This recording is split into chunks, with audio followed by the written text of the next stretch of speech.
사랑하는 성도 여러분, 우리의 인생을 살아가면서 누군가 닮고 싶은 사람이 있다는 것은 참 복된 일이라고 생각합니다.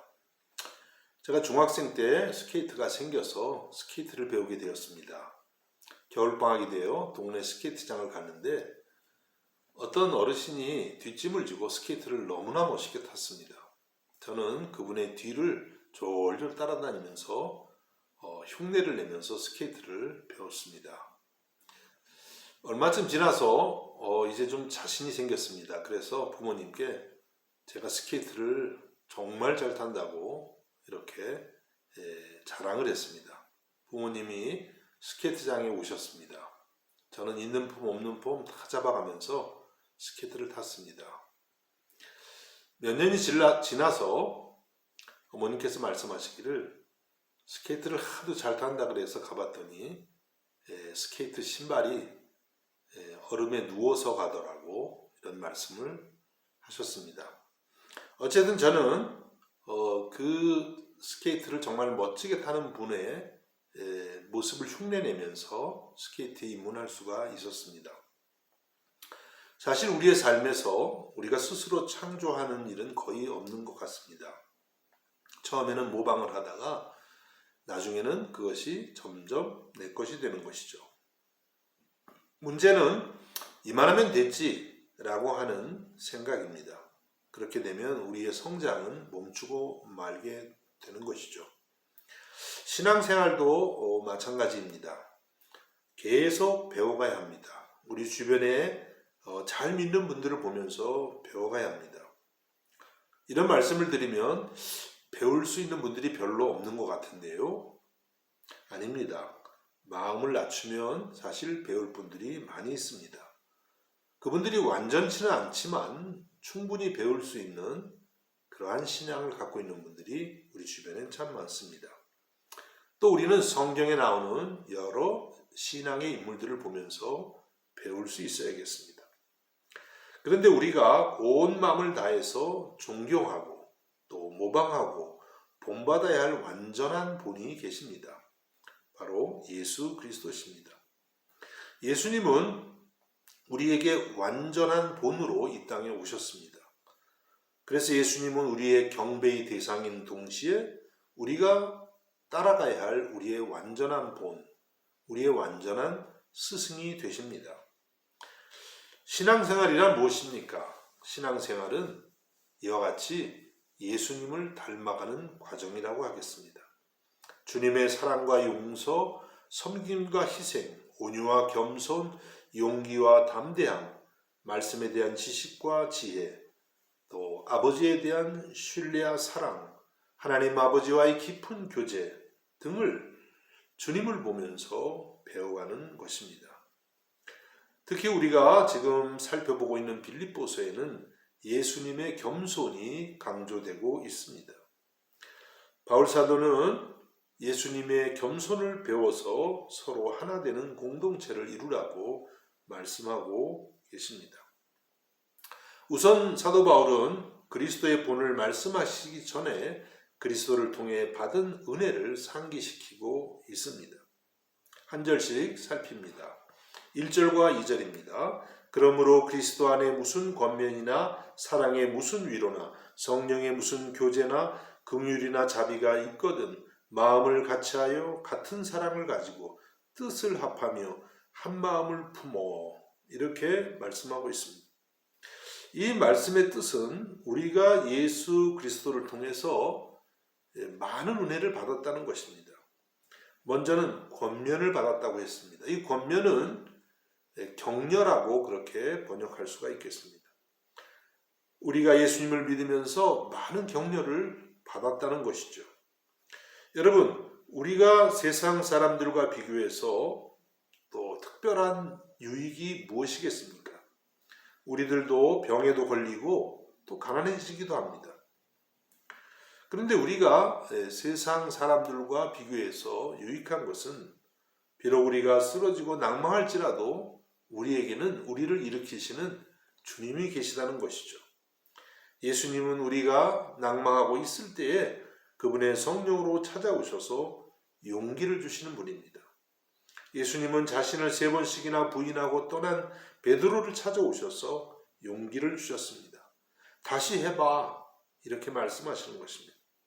오늘도 예수님께서는 우리에게 낙심하지 말고 다시 해봐라, 내가 너와 항상 함께하고 있자니, 이렇게 말씀하시는 줄로 믿습니다. 바울 사도도 이러한 주님의 격려를 늘 경험하면서 살았던 것 같습니다. 그래서 그는 빌립보서 4장 13절에서 내게 능력 주시는 자 안에서 내가 모든 것을 할 수 있느니라, 이렇게 고백하고 있습니다. 여러분, 우리 모두가 우리에게 능력을 주시는 우리 주님 안에서 모든 것을 할 수 있다는 고백이 늘 있기를 주님의 이름으로 축복합니다. 또 사랑의 위로에 대해서 말씀하십니다. 사랑의 위로를 우리 성도들은 그리스도를 통해서 받는다고 하십니다. 여러분, 우리가 살아가는 세상은 어떤 곳인가요? 참된 사랑과 위로가 있는 곳일까요? 그렇지 않을 것입니다. 세상은 우리가 잘못하면 용납하지 않습니다. 이해해 주려고 하지 않습니다. 기다리지 않습니다. 그래서 세상에서 살다 보면 우리의 몸과 마음이 지칠 대로 지치는 것이죠. 그런데 세상과는 다른 곳이 있습니다. 하나는 가정이고 또 다른 하나는 교회입니다. 가정에서는 웬만큼 잘못해도 이해해 주려고 합니다. 부족할수록 더 감싸려고 하는 곳이 가정입니다. 어떤 허물과 잘못도 용납될 수 있는 것입니다. 어머니가 품지 못할 자식이 과연 있을까요? 교회도 가정과 똑같습니다. 교회는 예수 그리스도의 십자가의 사랑 위에 세워졌습니다. 그래서 허물이 있어도 용서받을 수 있고 부족한 사람일수록 더 존귀하게 여기지고 서로 배려하고 또 상처 입은 사람들을 싸매는 그런 곳이 교회여야 합니다. 주님이 원하시는 교회는 이와 같이 가정과 같은 교회라고 하겠습니다. 여러분, 그렇습니다. 우리는 교회에서 주님의 사랑을 받고 주님의 위로를 받습니다. 이와 같은 사랑과 위로가 넘치는 우리의 교회, 또 우리의 가정이 될 수 있기를 간절히 바라는 것입니다. 다음은 성령의 교제를 말씀하고 있습니다. 성령의 교제란 성령의 도우심으로 예수님과 또 하나님 아버지와 교제하는 것을 의미합니다. 우리가 구원을 얻은 목적은 바로 이와 같이 하나님 아버지와 그리고 예수님과 끊임없는 교제를 나누기 위해서입니다. 우리가 예수님 믿어서 구원을 얻은 목적이 단지 천국에만 가고자 하는 것이 아니라는 것이죠. 그 이상입니다. 하나님과 깊은 교제를 누리면서 즐거워하는 것입니다.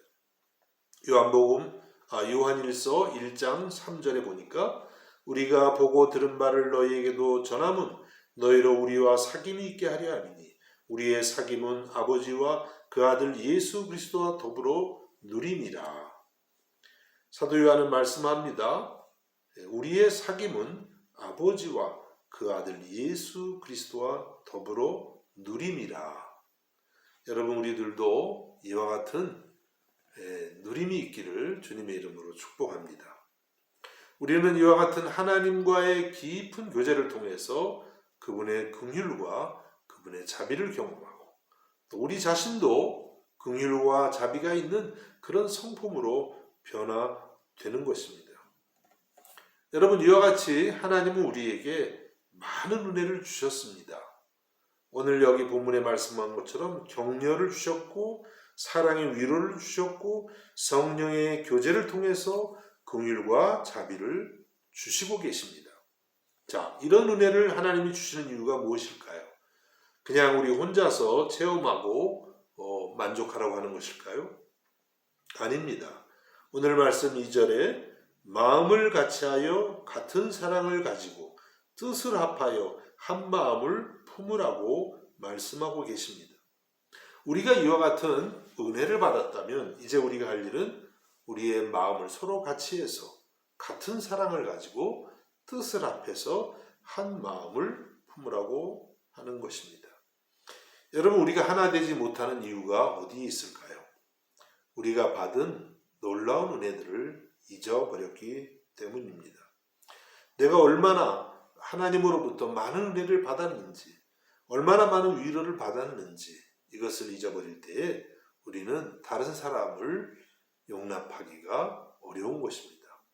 여러분, 오늘 이 말씀을 통해서 다시 한번 우리가 주님 안에서 받은 은혜들을 상기하면서 하나 되기 힘쓸 수 있기를 우리 주님의 이름으로 축복합니다. 이제 3절입니다. 아무 일에든지 다툼이나 허용으로 하지 말고 오직 겸손한 마음으로 각각 자기보다 남을 낮게 여기고. 오늘 이 3절과 또 4절은 겸손한 사람의 특징을 보여주고 있습니다. 겸손한 사람은 다툼이나 허용이 없습니다. 이 다툼은 경쟁의식을 말하고 허용은 남에게 나를 과시하려는 마음입니다. 전부 다 자기 중심적인 것이죠. 이런 마음이 물론 전혀 없는 사람은 없을 것입니다. 누구나 다 있습니다. 그런데 이제 우리가 예수님을 믿었다면 이러한 마음을 점차 버리고 이제는 자기보다 남을 더 낮게 여기라고 하십니다. 더 존귀하게 여기라고 하시는 것이죠. 물론 이것도 굉장히 힘든 것입니다. 저 사람이 내가 볼 때 분명히 나보다 못한데 어떻게 더 훌륭하게 여길 수가 있을까요? 우리가 남을 존중하고 사랑하려면 우리는 무엇보다도 하나님 앞에서 내가 얼마나 큰 죄인인가를 깨달아야 합니다. 거룩한 하나님을 만난 사람들의 특징 중에 특징은 무엇일까요? 그것은 정말 자신이 비참하기 짝이 없는 죄인이라는 사실을 깨닫고 있는 것입니다. 은혜를 받으면 받을수록 내가 더 죄인임을 알게 되는 것이죠. 사도 바울이 아마도 가장 대표적인 사람일 것입니다. 사도 바울은 예수님을 만난 다음에 이와 같이 고백했습니다. 디모데전서 1장 15절에 미쁘다 모든 사람이 받을 만한 일이요 그리스도 예수께서 죄인을 구원하시려고 세상에 임하셨도다 하였도다. 죄인 중에 내가 괴순이라. 사실 사도 바울은 예수님을 만나기 전에도 도덕적으로 매우 훌륭한 사람이었습니다. 그 누구보다 하나님의 말씀을 잘 지키려고 했던 사람입니다. 그런데 그가 예수님을 만난 다음에 자신이 죄인 중에 괴수임을 깨달았다고 했습니다. 하나님의 실체를 경험하고 나니 자신이 얼마나 하나님을 거스르는 죄인인가를 알게 된 것입니다. 이렇게 내 자신이 죄인임을 알게 되면 누군가를 정죄하기가 어려워집니다. 왜냐하면 나는 그 사람보다 더 큰 죄인임을 알고 있기 때문입니다. 그래서 이러한 사람에게는 정죄하는 찬바람이 아니라 따뜻한 온기가 있습니다.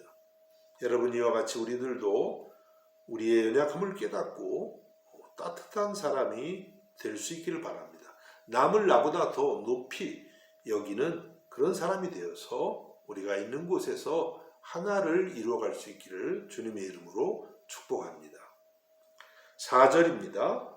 각각 자기 일을 돌볼 뿐더러 또한 각각 다른 사람들의 일을 돌보아 나의 기쁨을 충만하게 하라. 각각 자기의 일을 돌보라고 말씀했습니다. 자신을 사랑하는 것이죠.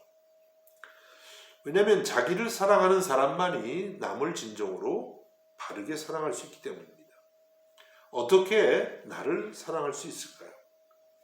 때로는 내 자신이 너무 가치 없어 보이고 너무나 모순적인 내 자신입니다. 어떻게 사랑할 수 있을까요?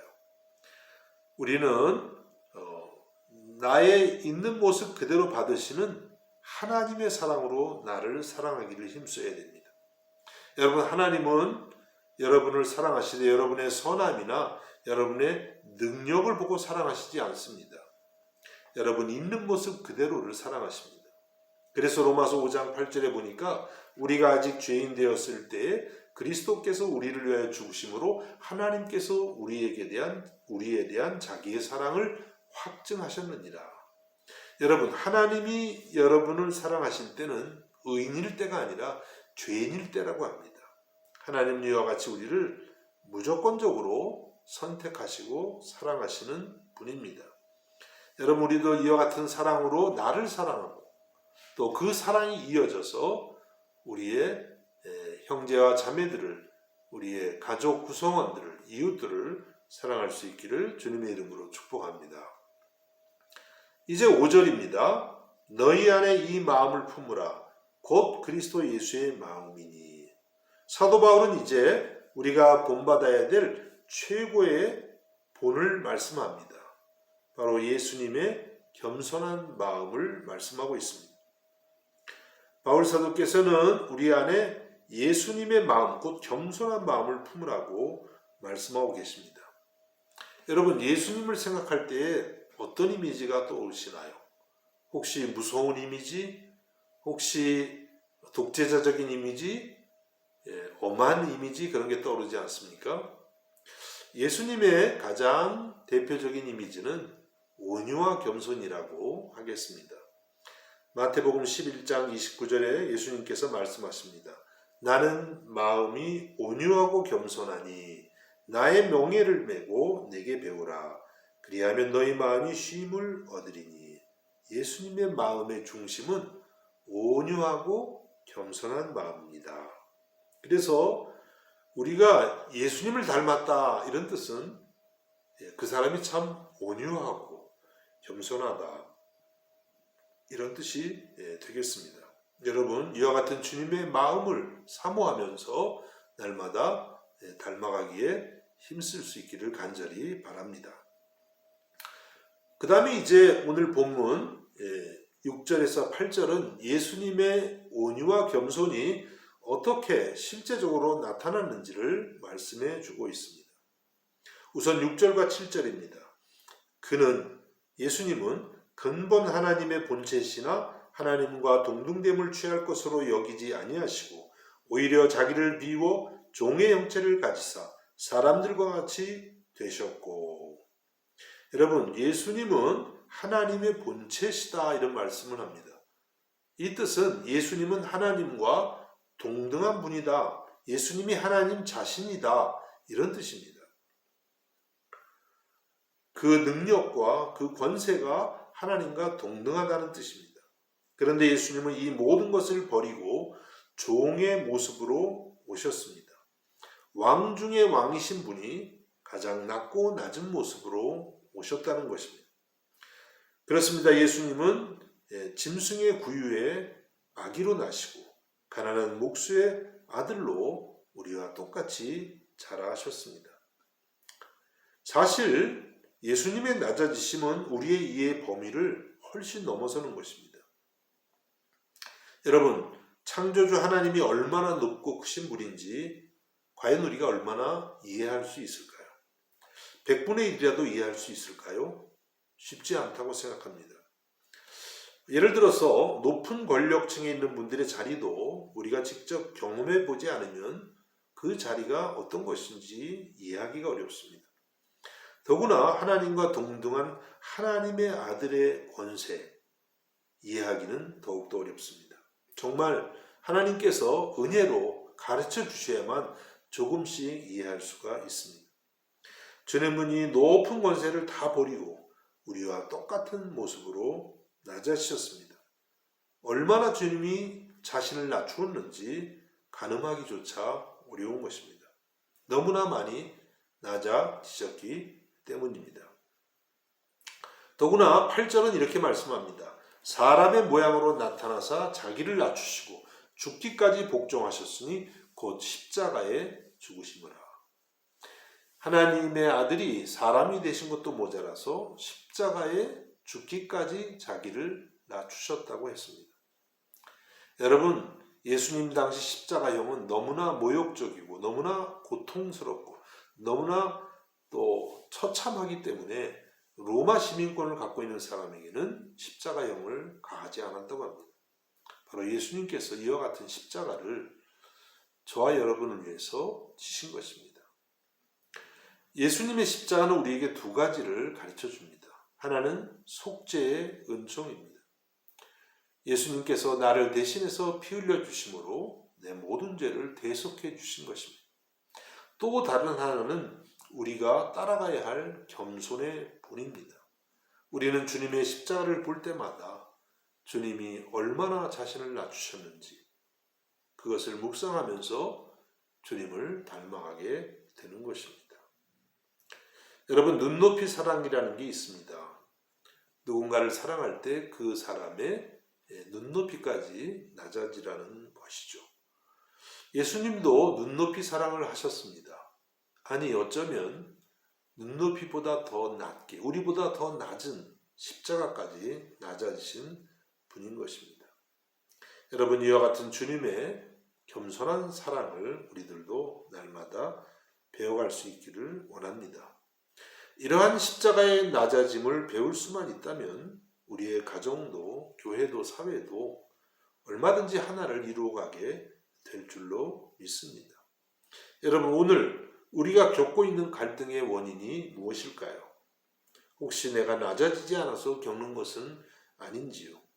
날마다 이 사순절에 예수님의 십자가를 바라보면서 주님의 겸손을 배워갈 수 있기 바랍니다. 주님의 마음을 본받게 하옵소서. 성령의 도우심을 구하실 때에 우리의 마음에 주님의 마음이 점점 품어질 줄로 믿습니다. 이제 마지막 9절에서 17절은 높아지신 주님에 대해서 말씀합니다. 주님께서 이렇게 자신을 낮추셨을 때 하나님 아버지께서 주님을 높이신 것입니다. 9절에서 11절입니다. 이러므로 하나님이 그를 지극히 높여 모든 이름 위에 뛰어난 이름을 주사 하늘에 있는 자들과 땅에 있는 자들과 땅 아래에 있는 자들로 모든 무릎을 예수의 이름에 꿇게 하시고 모든 입으로 예수 그리스도를 주라 시인하여 하나님 아버지께 영광을 돌리게 하셨느니라. 여러분, 이러므로가 무엇입니까? 주님이 자기를 낮추셨으므로. 그래서 하나님께서 예수님을 높여서 모든 이름 위에 뛰어난 이름이 되게 하시고 또 모든 무릎이 예수님의 이름에 꿇게 하셨다고 말씀하고 있습니다. 우리에게 이것이 무슨 뜻입니까? 하나님은 자기를 낮추는 사람을 기뻐하시고 은혜를 주시고 또 그를 높이신다고 약속하고 계시는 것입니다. 베드로전서 5장 5절과 6절입니다. 젊은 자들아 이와 같이 장로들에게 순종하고 다 서로 겸손으로 허리를 동이라. 하나님은 교만한 자를 대적하시되 겸손한 자들에게는 은혜를 주시느니라. 그러므로 하나님이 능하신 손 아래에서 겸손하라. 때가 되면 너희를 높이시리라. 하나님은 교만한 자를 대적하신다고 했습니다. 여러분, 하나님이 우리를 대적하시면 얼마나 두려운 일입니까? 우리는 교만을 버림으로써 하나님이 대적하시는 일이 없어야 될 것입니다. 하나님은 겸손한 자들에게는 은혜를 주신다고 했습니다. 하나님 앞에서 나의 죄인됨을 고백하고 하나님의 긍휼을 구할 때에 하나님이 우리에게 은혜를 주십니다. 그리고 하나님은 이렇게 낮추는 사람을 때가 되면 높이신다고 했습니다. 하나님께서 예수님을 다시 살리시고 하늘에 올리신 것처럼 하나님의 때가 되면 하나님께서 자기를 낮추는 사람을 높이신다고 그렇게 약속하고 계십니다. 여러분, 이와 같은 하나님의 축복을 받을 수 있는 저와 여러분이 되기를 간절히 바라는 것입니다. 여러분이 한 주간 동안 주님의 십자가를 바라보면서 주님이 그 낮아지신 주님의 그 놀라운 겸손 내 마음에도 품게 하옵소서. 내 평생 주님의 겸손한 마음을 본받게 하옵소서. 기도하고 또 은혜를 체험하는 복된 한 주간이 될 수 있기를 우리 주님의 이름으로 축복합니다. 기도하겠습니다. 예수님 감사합니다. 우리를 구원하시기 위해서 하늘의 모든 영광을 다 버리고 우리와 똑같은 몸으로 이 땅에 오시되 십자가에서 우리의 대속물이 되기까지 그렇게 낮추신 그 은혜를 감사드립니다. 날마다 주님의 십자가를 바라보며 우리들도 주님의 그 낮아지심을 주님의 그 겸손한 마음을 날마다 품고 자라가게 하여 주옵소서. 예수님의 이름으로 기도하옵나이다. 아멘.